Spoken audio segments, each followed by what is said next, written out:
Hey guys, I've got a new book on Kickstarter, but I'm not going to talk about that right now. Let's go straight to the video.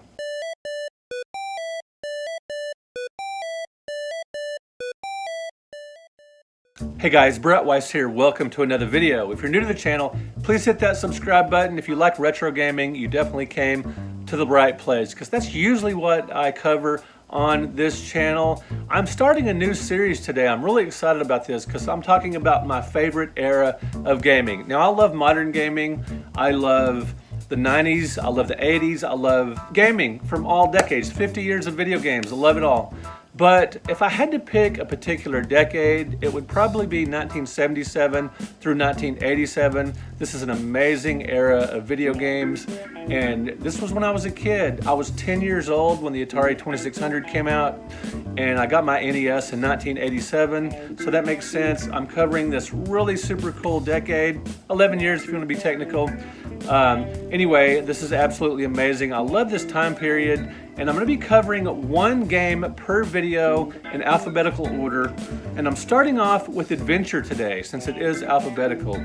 Now, where am I getting this, this decade? Not only does it tie to me personally as far as just a decade I absolutely love when I was in the prime of my game playing life, but that's also the era that my first 100 greatest book covers.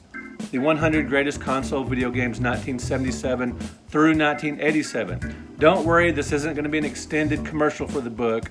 I'm just using the book as a guide to cover each game, listing them in alphabetical order. That's how the book is laid out.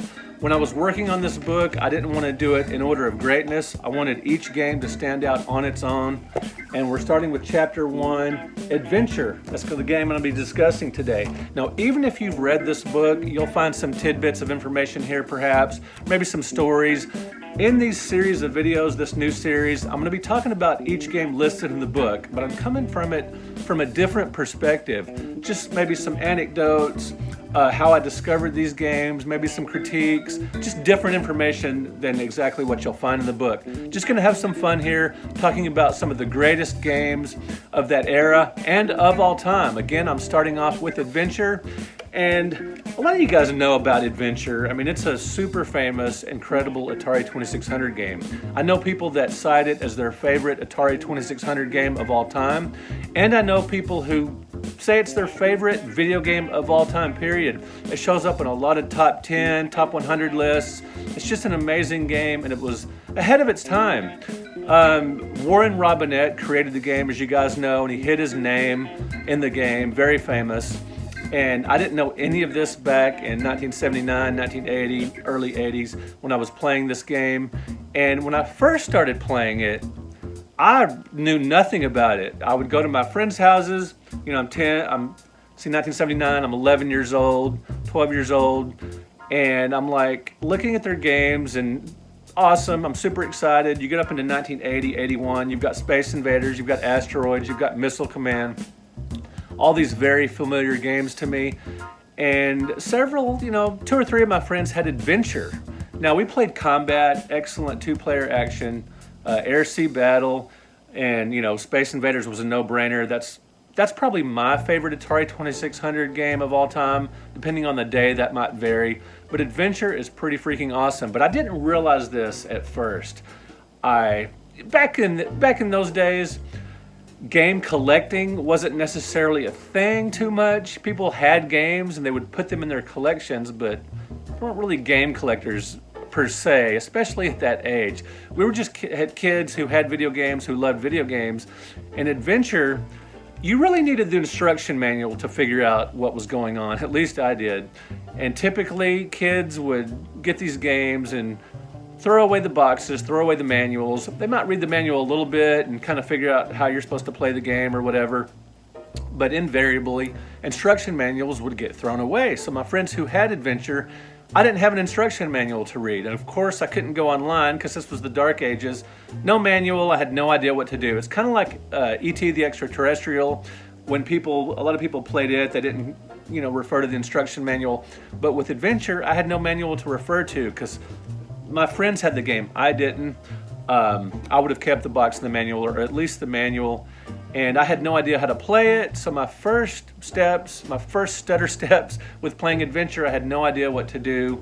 But later on, when I began collecting games and amassing games and instruction manuals, I've got a big stack of instruction manuals somewhere in my game room here. And now you can go online and see, instruction manuals for every Atari 2600 game. And so now it's very easy to access Adventure instruction manual. And that definitely is useful for playing the game to figure out exactly what you're supposed to do. And if you look at the game today, it's very primitive. The dragons look like ducks. The castles are just simple rectangles and squares or whatever. And it doesn't look like much, but wow, it is a great game. It has 3 difficulty levels, and the hardest difficulty level has a randomizer where the elements are random each time you play. And it's just a ton of fun. It really holds up. Warren Robinette was inspired by the game through the Adventure text game, and he thought, this would be a really cool concept with graphics, and it turned out to be a phenomenal game that, like I said, a lot of people still hail as one of the greatest games of all time. It was a no-brainer for the book. If I was going to do the book in order of greatness, for me, Adventure would probably be top 20. I can't imagine putting it ahead of some other games from this area from 77 to 87.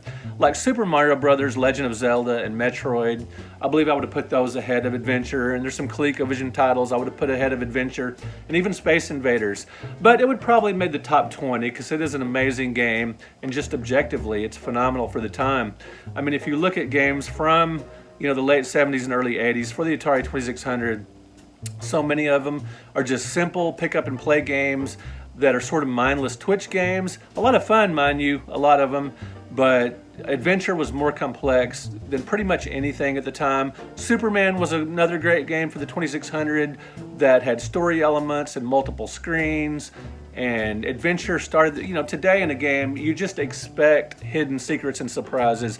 From Super Mario Brothers to the present, you expect this in a game. Well, Adventure did it well before Super Mario Brothers. You expect, some non-linear elements. You expect some, hidden items, some surprises. Adventure, you got to, this is where it started, folks. In a lot of ways, Adventure for the consoles really was a game changer, so to speak, for video game systems. And I didn't get it at first. I didn't have a manual to read, but as I grew as a gamer and a collector, and got an instruction manual and figured out what to do, it became a great game in my collection. I still play the easy mode from time to time because it's easy. But anyway, the hard mode is definitely the way to go. Phenomenal game. Next up in this series, this little 100 video series covering one game at a time, I'm going to talk about Air-Sea Battle because that's the next game in the book.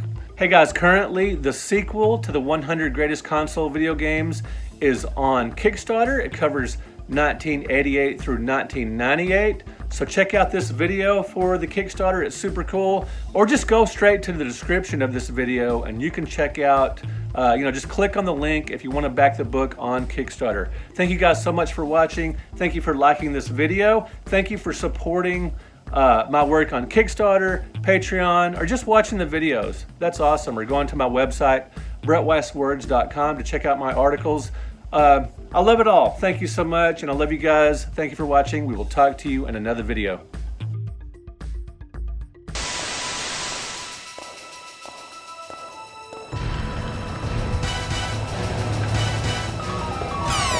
It's me, Mario!